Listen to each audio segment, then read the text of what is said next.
Hey guys, I'm here to read you yet another book. This one is called The Seven Chinese Brothers by Margaret Mahy.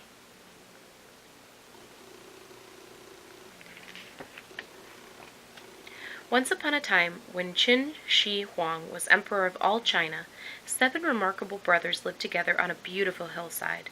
They walked alike, they talked alike, they even looked so much alike that it was hard to tell one brother from the brother next to him.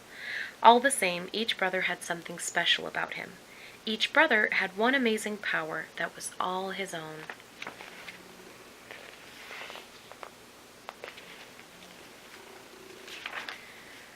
First brother's amazing ears could hear a fly sneeze from 100 miles away, while second brother's amazing eyes could look right across the 100 miles and see the fly sitting on the Great Wall of China, sneezing and feeling very sorry for itself. Third brother was a man of unusual strength. He could walk across China in a straight line, lifting up any mountain that got in his way and putting them carefully back behind him. Fourth brother was strong too, for he had bones of iron that wouldn't break, buckle, or bend. Fifth brother had legs that could grow as thick and as tall as tree trunks, while sixth brother never ever became too hot, no matter how hard he worked under the summer sun. As for the seventh brother, he was the baby of the family, and all his 6 brothers tried to keep him smiling and happy, for he was their youngest brother, and when he was unhappy, he wept great, big, warm, salty tears, and each tear was large enough to drown an entire village.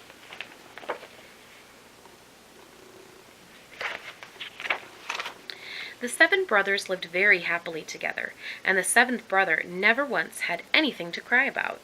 But one day, as they worked on their hillside, first brother lifted his head, with his amazing ears on either side of it, and said, "I can hear such a moaning and a groaning 100 miles away by the Great Wall of China. Second brother, take a look and tell me what all the trouble is about." Second brother turned his far-seeing eyes towards the Great Wall. "Ayah! There's an enormous hole in the Great Wall of China. I see 100 poor men working day and night and day. They look so tired and weak. Perhaps they're not allowed to sleep or eat until the hole in the Great Wall of China is repaired."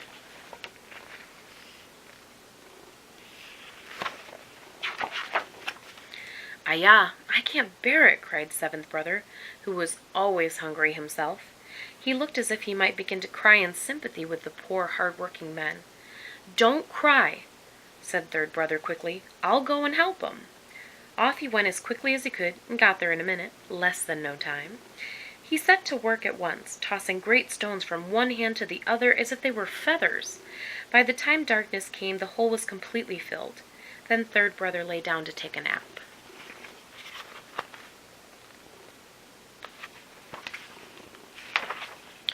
But when the emperor heard that a single man had repaired the hole in one afternoon, he was not at all grateful. Indeed, he looked very worried. "A man as powerful as that is more trouble than he's worth," thought the emperor to himself. "Strong men can be very useful to an emperor, but this one is too strong. One army may not be enough to catch him. I'd better send 2. When third brother woke from his nap, he found himself surrounded by 2 armies, by the command of the celestial emperor, whose face is more dazzling than the rising sun. "You are to be executed in the morning," proclaimed the generals of the 2 armies. "Take the prisoner to the palace of the emperor," they ordered. When he heard this, third brother burst into tears.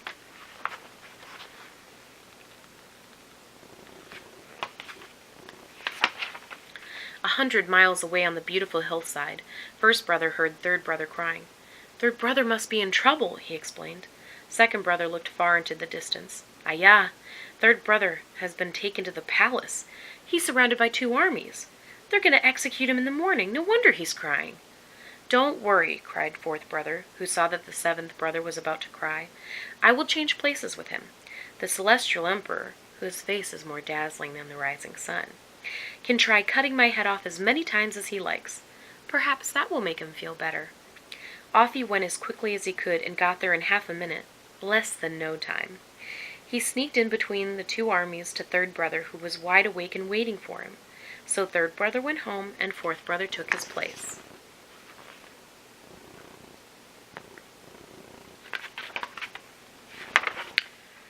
All the next day the officers of the two armies tried over and over again to behead fourth brother, but sword after sword bent and broke on his bones of iron. In the end they were forced to confess to the mighty emperor, whose whisper was like the rumble of thunder, that they simply could not behead their prisoner. "A man with bones of iron," roared the mighty emperor. "Drown him in the deep sea, tomorrow."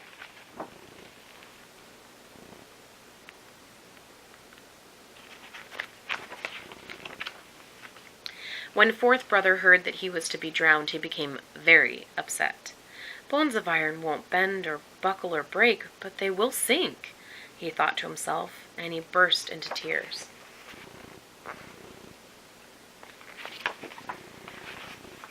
100 miles away on the beautiful hillside, first brother heard fourth brother begin to cry. "Fourth brother is crying," he said. Second brother looked into the distance, far beyond the hills, and said, "Ayah, tomorrow morning they're going to drown fourth brother. No wonder he's crying." "Don't worry," fourth brother interrupted. "I will change places with him. The mighty emperor, whose whisper is like the rumble of thunder, can try to drown me as many times as he likes. Perhaps that might make him feel better." Off he went as quickly as he could, and got there in half a minute, less than no time.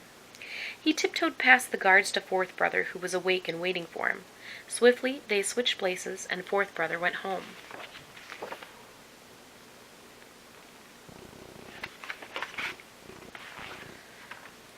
All the next day the soldiers of the two armies tried to drown fifth brother. They threw him into the deep sea, but his legs grew so quickly the water only came up to his knees. They tried throwing him into deeper water, but the deep, deep water only just reached as far as his waist. Finally, they threw him into the deepest part of the sea, and even the deepest part of the sea only came up to his neck. Waves broke under his chin. "Ah," said fifth brother, smiling happily, "how lovely and cool is the deepest sea water of all." "He's more dangerous than I imagined," muttered the splendid emperor, whose merest glance was like a flash of lightning. "He won't drown, but he might burn. Into the fire with him tomorrow morning," he commanded. When he was told his fate, fifth brother burst into tears. Far away on the beautiful hillside, first brother heard fifth brother cry. Second brother looked right across 100 miles to the Great Wall of China. "Ayah," he cried, "tomorrow morning they're going to burn fifth brother alive. No wonder he's crying." "Don't worry," said fifth brother, afraid that the seventh brother might begin to cry too. "I will take his place. The splendid emperor, whose merest glance is like a flash of lightning, can bake me all day long if he likes," he said with a shiver. "Perhaps that will make him feel better." Off he went as quickly as he could, and got there in half a minute, less than no time. He tiptoed in between the two armies and found fifth brother, who was awake and waiting for him. So fifth brother went home, and sixth brother took his place.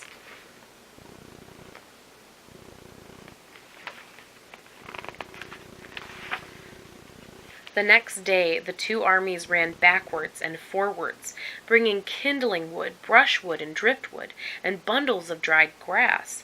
They built such a big fire that the smoke from it drifted from one end of China to the other. But sixth brother never ever felt too hot. Basking in the heat of the blaze, he sighed with happiness. "How kind of the noble emperor to let me warm myself in his very own fire," he cried.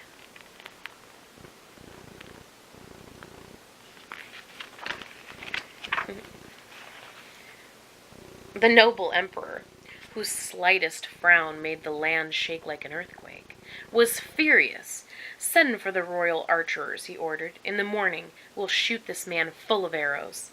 Sixth brother burst into tears.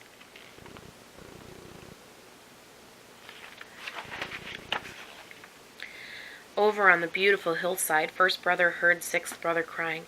"Second brother," he asked, "what do you see?" "Ayah," cried second brother, "tomorrow morning they're going to shoot sixth brother full of arrows." The brothers looked at each other. "There's nothing for it," said first brother. "We cannot leave sixth brother to die alone. We will all go to the noble emperor, whose slightest frown makes the land shake like an earthquake. He can shoot arrows through all of us. At least we'll be together." The brothers started their journey to the palace, but poor seventh brother was so upset that he couldn't help crying just a little. His first tear was as big as the longest river in China, rolled into a single drop. His second tear was as big as the second longest river. Both tears were as salty as the sea. A great ocean of warm salt water swept down the road ahead of the brothers. It swept on for 100 miles.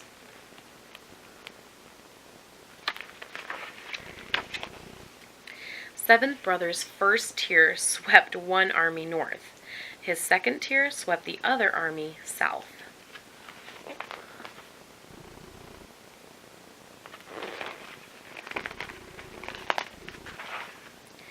As for the emperor, he was tossed so high and so far that he is still trying to return to his palace. Seventh brother's flood of tears swept over the Great Wall of China, flowed all the way into the Yellow Sea, and all the way back again in half a minute, less than no time. Sixth brother was free. He hurried back up the road while his 6 wonderful brothers hurried down the road. They were reunited at the Great Wall.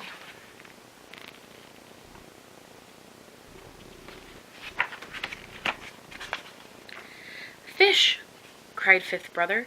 The wave had washed hundreds of glistening fish ashore.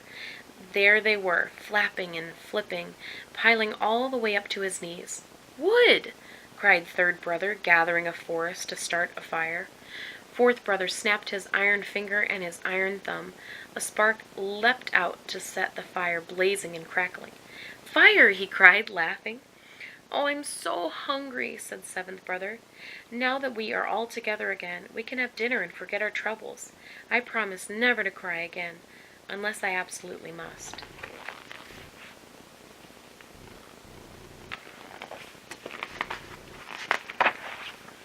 So the 7 Chinese brothers sat themselves down around the warm fire and feasted on delicious fried fish, for after such a worrying week, they were all very, very hungry. Okay guys, well, if you want to check out this book at your local library, the book is called The 7 Chinese Brothers by Margaret Mahy. I hope I'm saying the last name right. Mahy. And thank you guys for watching. If you enjoy this, thumbs up. If you have any tips or suggestions or anything like that, please leave them down in the comments below. Otherwise, I'll see you at the next book. Love you guys. Bye.